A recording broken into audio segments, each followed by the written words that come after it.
Hello दोस्तों, क्या हाल है। आप देख रहे हैं इंपॉर्टेंट और सचोट न्यूज, जहां मिलती हैं आपको देश और दुनिया की तमाम बड़ी खबरें सबसे पहले और सबसे विश्वसनीय रूप में। कृपया वीडियो को लाइक और चैनल को सब्सक्राइब करें और कमेंट बॉक्स में जरूर बताइए कि आप ये वीडियो कहां से देख रहे हैं। तो चलिए शुरू करते हैं आज के वीडियो को। भारत ने हाल में बांग्लादेश के कुछ नेताओं की भारत विरोधी बयानबाजी को गंभीरता से लिया है और विदेश मंत्रालय ने ढाका में बांग्लादेश के उच्चायुक्त रियाज हामिदुल्लाह को तलब कर विरोध जताया है।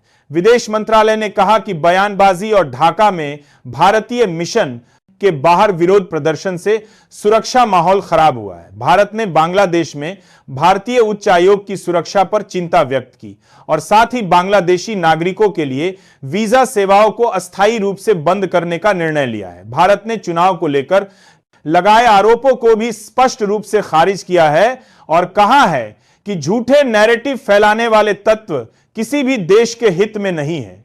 विदेश मंत्रालय ने बांग्लादेश से तथ्यों पर आधारित संवाद और सहयोग की अपील दोहराई है। पश्चिम बंगाल में विशेष गहन पुनरीक्षण के तहत चुनाव आयोग ने ड्राफ्ट मतदाता सूची जारी कर दी है, जिसमें करीब 58 लाख नाम मिसिंग पाए गए हैं। आयोग ने स्पष्ट किया है कि ड्राफ्ट लिस्ट में नाम न होना घबराने की वजह नहीं है। जिन मतदाताओं के एन्यूमरेशन फॉर्म जमा नहीं हो पाए या जिनकी जानकारी में गड़बड़ी है, उनकी डॉक्यूमेंट वेरिफिकेशन और सुनवाई होगी। सुनवाई के दौरान पासपोर्ट, जन्म प्रमाण पत्र, शिक्षा प्रमाण पत्र, सरकारी कर्मचारी या पेंशन आईडी, निवास प्रमाण पत्र, जाति प्रमाण पत्र, भूमि या मकान आवंटन दस्तावेज जैसे वैध कागजात मांगे जा सकते हैं, जबकि आधार कार्ड अकेले मान्य नहीं होगा। चुनाव आयोग ने कहा है कि सही दस्तावेज देने पर योग्य मतदाताओं के नाम दोबारा सूची में जोड़े जाएंगे। मणिपुर में प्रवर्तन निदेशालय ने बड़ी कार्रवाई करते हुए मणिपुर स्टेट काउंसिल से जुड़े नेताओं के ठिकानों पर छापेमारी की है। राष्ट्रपति शासन वाले राज्य में ईडी की इंफाल टीम ने याम्बेम, बीरेन और नरेंगबाम समरजीत से जुड़े इंफाल के 5 ठिकानों पर तलाशी ली। याम्बेम खुद को परिषद का मुख्यमंत्री और समरजीत विदेश व रक्षा मंत्री बताता है। दोनों पर आरोप है कि उन्होंने 2019 में लंदन में प्रेस कॉन्फ्रेंस कर मणिपुर को भारत से अलग करने की घोषणा की थी। जांच में सामने आया कि सलाई ग्रुप और स्मार्ट सोसाइटी के जरिए 57.36 करोड़ रुपए अवैध रूप से आम लोगों से जुटाए गए। ईडी का कहना है कि यह धन देश विरोधी गतिविधियों और अवैध निवेश में इस्तेमाल हुआ। नेशनल हेराल्ड केस में अदालत के हालिया आदेश के बाद सियासी घमासान तेज हो गया है। दिल्ली की अदालत ने प्रवर्तन निदेशालय की चार्जशीट पर फिलहाल संज्ञान लेने से इनकार किया, जिसे कांग्रेस ने राहत बताया। वहीं बीजेपी ने प्रेस कॉन्फ्रेंस कर गांधी परिवार पर तीखा हमला बोला। बीजेपी ने सोनिया गांधी और राहुल गांधी को बैलगाड़ी परिवार बताते हुए कहा कि दोनों आरोपी है और बेल पर बाहर है। पार्टी का दावा है कि नेशनल हेराल्ड की संपत्तियां हड़पी गई हैं और मामला अभी खत्म नहीं हुआ है। ईडी जांच आगे बढ़ा सकती है। बीजेपी ने कहा कि कोर्ट ने इसे राजनीतिक द्वेष का मामला नहीं माना। उधर कांग्रेस ने आरोप लगाया कि यह केस बदले की राजनीति के तहत बनाया गया और वर्षों की जांच के बावजूद कोई ठोस सबूत सामने नहीं आया। इथियोपिया दौरे पर पहुंचे प्रधानमंत्री नरेंद्र मोदी के लिए एक भावुक और यादगार पल उस समय देखने को मिला जब बैंक्वेट डिनर के दौरान स्थानीय सिंगर्स ने भारत का राष्ट्रीय गीत वंदे मातरम गाया। मेजबान प्रधानमंत्री अबी अहमद अली द्वारा आयोजित इस डिनर में जैसे ही इथियोपियाई बैंड ने वंदे मातरम की प्रस्तुति दी, पीएम मोदी खुशी से झूम उठे और तालियां बजाकर कलाकारों का उत्साह बढ़ाया। पीएम मोदी ने सोशल मीडिया पर वीडियो साझा करते हुए इसे बेहद भावनात्मक क्षण बताया, खासकर ऐसे समय में जब वंदे मातरम के 150 वर्ष पूरे हो रहे हैं। इससे पहले पीएम मोदी को इथियोपिया के सर्वोच्च सम्मान the great honour Nishan of Ethiopia से भी नवाजा गया, जिसे उन्होंने 140 करोड़ भारतीयों को समर्पित किया। एक ही समय पर प्रधानमंत्री नरेंद्र मोदी और विदेश मंत्री एस जयशंकर की मिडिल ईस्ट यात्राएं भारत की संतुलित और सक्रिय कूटनीति का स्पष्ट संदेश देती है। पीएम मोदी जॉर्डन और ओमान जैसे मुस्लिम देशों के दौरे के जरिए व्यापार, ऊर्जा, रक्षा और रणनीतिक साझेदारी को मजबूत कर रहे हैं। साथ ही यह संकेत भी दे रहे हैं कि भारत क्षेत्र में सिर्फ सऊदी अरब या यूएई पर निर्भर नहीं रहेगा। दूसरी ओर जयशंकर का इजराइल दौरा सुरक्षा तकनीक और आतंकवाद के खिलाफ साझा रुख को और पुख्ता करता है। एक तरफ अरब दुनिया, दूसरी तरफ यहूदी देश से संवाद दिखाता है कि भारत टकराव नहीं बल्कि सभी पक्षों से रिश्ते निभाने वाली मल्टीपोलर नीति पर चल रहा है, जिससे वैश्विक मंच पर उसकी भूमिका और प्रभाव दोनों बढ़ रहे हैं। नेशनल हेराल्ड केस में सोनिया गांधी और राहुल गांधी को राहत मिलने के बाद कांग्रेस ने बीजेपी और जांच एजेंसियों पर तीखा हमला बोला है। कांग्रेस नेता अभिषेक सिंघवी ने कहा कि यह मामला 2014 से बिना किसी ठोस तथ्य के राजनीतिक बदले की भावना से चलाया जा रहा है। उन्होंने दावा किया कि ईडी और सीबीआई खुद कई बार कह चुकी है कि कोई सबूत नहीं मिला, फिर भी घंटों पूछताछ की गई। सिंघवी ने कहा कि मनी लॉन्ड्रिंग का आरोप हास्यास्पद है और केजी क्लास का बच्चा भी समझ जाएगा कि इसमें कोई लेन देन नहीं है। वहीं कांग्रेस अध्यक्ष मल्लिकार्जुन खड़गे ने इसे गांधी परिवार को बदनाम करने की साजिश बताया और कोर्ट के फैसले का स्वागत किया। हालांकि ईडी को आगे जांच की अनुमति दी गई है। भारत में कैंसर की बीमारी तेजी से गंभीर होती जा रही है। केंद्र सरकार ने संसद में बताया कि पिछले 5 वर्षों में कैंसर मरीजों की संख्या करीब 2 लाख बढ़कर 15 लाख के पार पहुंच गई है। ICMR national cancer registry programme के अनुसार 2024 में देश में अनुमानित 15.33 लाख कैंसर मामले दर्ज हुए। राज्यों में उत्तर प्रदेश सबसे ऊपर है, जहां मरीजों की संख्या बिहार से लगभग दोगुनी है। महाराष्ट्र, पश्चिम बंगाल और बिहार में भी केस लगातार बढ़ रहे हैं। मेट्रो शहरों में दिल्ली की स्थिति सबसे चिंताजनक है, जहां उम्र समायोजित कैंसर दर मुंबई और कोलकाता से अधिक है। खास तौर पर महिलाओं में ब्रेस्ट कैंसर के मामलों में लगातार इजाफा हुआ है। सरकार ने बढ़ते खतरे को देखते हुए जिला अस्पतालों में डे केयर कैंसर सेंटर खोलने की योजना तेज की है।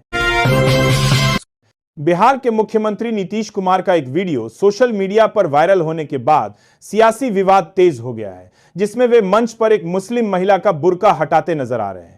इस वीडियो पर विपक्ष पहले से हमलावर था। तभी यूपी सरकार के मंत्री संजय बरानवाला निषाद की आपत्तिजनक टिप्पणी ने मामले को और भड़का दिया। निषाद ने कहा कि अगर नकाब छूने पर इतना बवाल है तो कहीं और हाथ लगाते तो क्या होता, जिस पर तीखी प्रतिक्रियाएं सामने आईं। समाजवादी पार्टी की ओर से इस मामले में शिकायत भी दर्ज कराई गई। बढ़ते विरोध के बीच संजय निषाद ने सफाई देते हुए माफी मांगी और कहा कि उनके शब्दों को गलत तरीके से पेश किया गया। उन्होंने स्पष्ट किया कि बयान का किसी महिला समुदाय या धर्म को ठेस पहुंचाने का इरादा नहीं था। महाराष्ट्र में 29 महानगरपालिकाओं के चुनाव घोषित होते ही सियासी हलचल तेज हो गई है। 15 जनवरी को मतदान और 16 जनवरी को मतगणना के ऐलान के बाद गठबंधन की चर्चाएं जोर पकड़ने लगी है। एनसीपी और शिवसेना के बीच संभावित युति को लेकर मुंबई में अहम बैठक होने जा रही है, जिसमें सुनील तटकरे, प्रफुल्ल पटेल और अजित पवार शामिल होंगे। सूत्रों के मुताबिक अजित पवार गुट के शरद पवार के साथ आने पर बड़ा फैसला संभव है। उधर बीएमसी चुनाव को लेकर शिवसेना 125 सीटों से कम पर समझौते को तैयार नहीं है। चाचा भतीजे शरद और अजित पवार के बीच हालिया मुलाकातों ने भी सियासी अटकलों को हवा दी है। वहीं नेशनल हेराल्ड केस को लेकर कांग्रेस ईडी कार्यालय के खिलाफ मोर्चा निकालने की तैयारी में है। पंडित जवाहरलाल नेहरू से जुड़े दस्तावेज गायब होने के आरोपों पर कांग्रेस ने केंद्र सरकार से माफी की मांग की है। कांग्रेस महासचिव जयराम रमेश ने लोकसभा में दिए गए लिखित जवाब का हवाला देते हुए कहा कि अब साफ हो गया है कि प्रधानमंत्री संग्रहालय एवं पुस्तकालय से नेहरू से संबंधित कोई भी दस्तावेज गायब नहीं हुआ। जयराम रमेश ने सोशल मीडिया पर सवाल उठाया कि जब संसद में सच्चाई सामने आ चुकी है तो क्या सरकार और आरोप लगाने वाले नेता अब माफी मांगेंगे? दरअसल बीजेपी सांसद संबित पात्रा ने लोकसभा में सवाल किया था कि क्या 2025 के निरीक्षण में नेहरू से जुड़े दस्तावेज गायब पाए गए। इसके जवाब में संस्कृति मंत्री गजेंद्र सिंह शेखावत ने स्पष्ट किया कि कोई दस्तावेज गायब नहीं है। कांग्रेस ने आरोप लगाया कि यह पूरा मामला नेहरू और गांधी परिवार को बदनाम करने की राजनीतिक कोशिश थी। राहुल गांधी के जर्मनी दौरे पर पूर्व विदेश मंत्री सलमान खुर्शीद ने सरकार और आलोचकों को जवाब दिया है। टीवी 9 भारतवर्ष से बातचीत में खुर्शीद ने कहा कि राहुल गांधी बर्लिन में प्रोग्रेसिव अलायंस की बैठक में हिस्सा लेंगे, जिसमें दुनिया की 120 प्रगतिशील पार्टियां शामिल हैं। उन्होंने कहा कि राहुल विदेश जाकर घूमते नहीं, बल्कि भारत की विदेश नीति, लोकतंत्र और वैश्विक मुद्दों पर प्रभावशाली नेताओं से गंभीर चर्चा करते हैं। खुर्शीद ने सवाल उठाया कि जब प्रधानमंत्री विदेश दौरे करते हैं तो उस पर सवाल नहीं होते, फिर राहुल गांधी के जाने पर हंगामा क्यों? उन्होंने कहा कि विदेश में लोकतंत्र पर बोलना राहुल गांधी का अधिकार है। अगर देश में लोकतंत्र कमजोर हुआ है तो उस पर बात होगी ही। सरकार को सच स्वीकार करना चाहिए या साफ कह देना चाहिए कि राहुल गांधी विदेश जाकर सच न बोलें। मनरेगा को लेकर एक बार फिर सियासी टकराव तेज हो गया है। प्रधानमंत्री नरेंद्र मोदी के समय के साथ सब बदलता है वाले बयान पर कांग्रेस ने कड़ा ऐतराज जताया है। पीएम मोदी ने कैबिनेट में कहा कि योजना के नाम को लेकर कोई विवाद नहीं है और महात्मा गांधी विंगो राम दोनों ही पूजनीय है। साथ ही राज्यों की जवाबदेही और पारदर्शिता बढ़ाने पर जोर दिया। वहीं लोकसभा में नेता प्रतिपक्ष राहुल गांधी ने आरोप लगाया कि मोदी सरकार को गांधी के विचारों और गरीबों के अधिकारों से नफरत है। राहुल ने कहा कि मनरेगा गांधी के ग्राम स्वराज्य का प्रतीक और करोड़ों ग्रामीणों की जीवन रेखा है, जिसे कमजोर करने की कोशिश हो रही है। कांग्रेस का आरोप है कि नया ढांचा रोजगार, राज्यों की भूमिका और मजदूरों की सुरक्षा पर सीधा हमला है, जिसका वह गांव से संसद तक विरोध करेगी। पूर्व प्रधानमंत्री अटल बिहारी वाजपेयी के मीडिया सलाहकार रहे अशोक टंडन ने अपनी किताब अटल संस्मरण में बड़ा खुलासा किया है।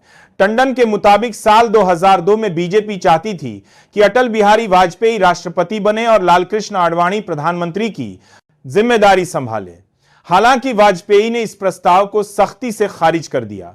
उनका मानना था कि बहुमत के दम पर किसी लोकप्रिय प्रधानमंत्री का राष्ट्रपति बनना संसदीय लोकतंत्र के लिए गलत परंपरा शुरू करेगा।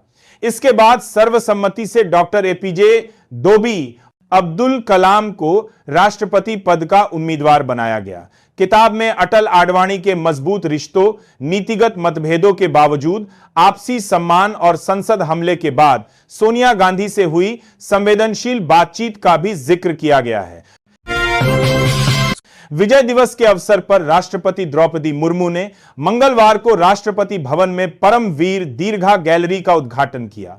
इस ऐतिहासिक गलियारे में अब देश के लिए सर्वोच्च बलिदान देने वाले 21 परमवीर चक्र विजेताओं की तस्वीरें और उनके अदम्य साहस की जानकारी प्रदर्शित की गई है। पहले यह ब्रिटिश दौर के एडीसी अधिकारियों की तस्वीरें लगी थी, जिन्हें हटाकर अब भारत के वीर सपूतों को सम्मान दिया गया है। यह पहल औपनिवेशिक मानसिकता से बाहर निकलकर भारतीय गौरव, संस्कृति और परंपराओं को सम्मान देने का प्रतीक मानी जा रही है। परमवीर चक्र देश का सर्वोच्च सैन्य सम्मान है, जो युद्ध में असाधारण वीरता के लिए दिया जाता है। यह दीर्घा आने वाली पीढ़ियों को देशभक्ति और बलिदान की प्रेरणा देगी। लोकल बॉडी चुनावों से पहले महाराष्ट्र कैबिनेट ने बड़ा और अहम फैसला लिया है। मुख्यमंत्री देवेंद्र फडणवीस की अध्यक्षता में हुई बैठक में जिला परिषद और पंचायत समिति चुनावों के नियमों में बदलाव को मंजूरी दी गई। अब नामांकन पत्र स्वीकार या रद्द करने पर चुनाव अधिकारियों का फैसला अंतिम होगा और इसके खिलाफ अदालत में अपील नहीं की जा सकेगी। इसके लिए महाराष्ट्र जिला परिषद और पंचायत समिति अधिनियम 1961 में संशोधन करते हुए अध्यादेश लाने की सहमति दी गई है। सरकार का मानना है कि इससे अदालती देरी खत्म होगी और चुनाव समय पर कराए जा सकेंगे। सुप्रीम कोर्ट के निर्देश के मुताबिक राज्य की 32 जिला परिषदों और 336 पंचायत समितियों के चुनाव 31 जनवरी तक कराना अनिवार्य है। दिल्ली पुलिस में खाली पदों को लेकर तृणमूल कांग्रेस सांसद प्रकाश चिकबैरेक ने राज्यसभा में सवाल उठाया, जिस पर केंद्र सरकार ने आंकड़ों के साथ जवाब दिया। गृह राज्य मंत्री नित्यानंद राय ने बताया कि 30 नवंबर 2025 तक दिल्ली पुलिस के कुल 44 स्वीकृत पदों में से करीब 9,248 पद खाली है, यानी लगभग 9% पदों पर नियुक्ति नहीं हुई है। सरकार के मुताबिक शीर्ष स्तर के सभी पद भरे हुए हैं, लेकिन मध्य और निचले रैंकों में रिक्तियां ज्यादा है। डीसीपी, एडिशनल डीसीपी के 60 पदों में 13, एसीपी के 365 में 125, सब इंस्पेक्टर के 887 में 39 पद खाली है। सबसे ज्यादा कमी हेड कांस्टेबल और कांस्टेबल स्तर पर है। सरकार ने कहा कि भर्ती प्रक्रिया लगातार जारी है और रिक्तियों को भरने के प्रयास किए जा रहे हैं। पूर्व प्रधानमंत्री भारत रत्न अटल बिहारी वाजपेयी की जयंती पर 25 दिसंबर को प्रधानमंत्री नरेंद्र मोदी लखनऊ दौरे पर रहेंगे। इस अवसर पर वह हरदोई रोड स्थित नवनिर्मित राष्ट्र प्रेरणा स्थल का उद्घाटन करेंगे। पीएम मोदी यहां अटल बिहारी वाजपेयी, पंडित दीनदयाल उपाध्याय और डॉक्टर श्यामा प्रसाद मुखर्जी के जीवन पर आधारित संग्रहालय का भी लोकार्पण करेंगे। कार्यक्रम की शुरुआत म्यूजियम ब्लॉक के निरीक्षण और तीनों प्रतिमाओं पर पुष्प अर्पित करने से होगी। इसके बाद प्रधानमंत्री विशाल जनसभा को संबोधित करेंगे। करीब 65 एकड़ में फैले इस परिसर में 65 फीट ऊंची कांस्य प्रतिमाएं, एम्फीथिएटर, मेडिटेशन सेंटर और पार्क विकसित किए गए हैं। प्रशासन के मुताबिक कार्यक्रम में करीब 1 लाख लोगों के पहुंचने की संभावना है और सुरक्षा के कड़े इंतजाम किए गए हैं। देश भर में चल रहे एसआईआर अभियान को लेकर उत्तर प्रदेश की राजनीति गर्मा गई है। कन्नौज से पूर्व बीजेपी सांसद सुब्रत पाठक ने बड़ा दावा करते हुए कहा है कि कन्नौज लोकसभा क्षेत्र से करीब 3 लाख वोटरों के नाम कटने वाले हैं। उनका आरोप है कि ये वोट बीजेपी के नहीं है और इन्हीं के दम पर समाजवादी पार्टी प्रमुख अखिलेश यादव को जीत मिली। पाठक ने कहा कि अगर एसआईआर पर समय रहते सही तरीके से ध्यान दिया गया होता तो सपा कहीं नजर नहीं आती। उन्होंने दावा किया कि सपा 90% तक वोट डलवाती है, जबकि बीजेपी 50-55% तक ही पहुंच पाती है। वहीं अखिलेश यादव पहले ही एसआईआर को लेकर चुनाव आयोग और बीजेपी पर वोट कटवाने के आरोप लगाते रहे हैं। इस बयान के बाद सियासी बहस और तेज हो गई है।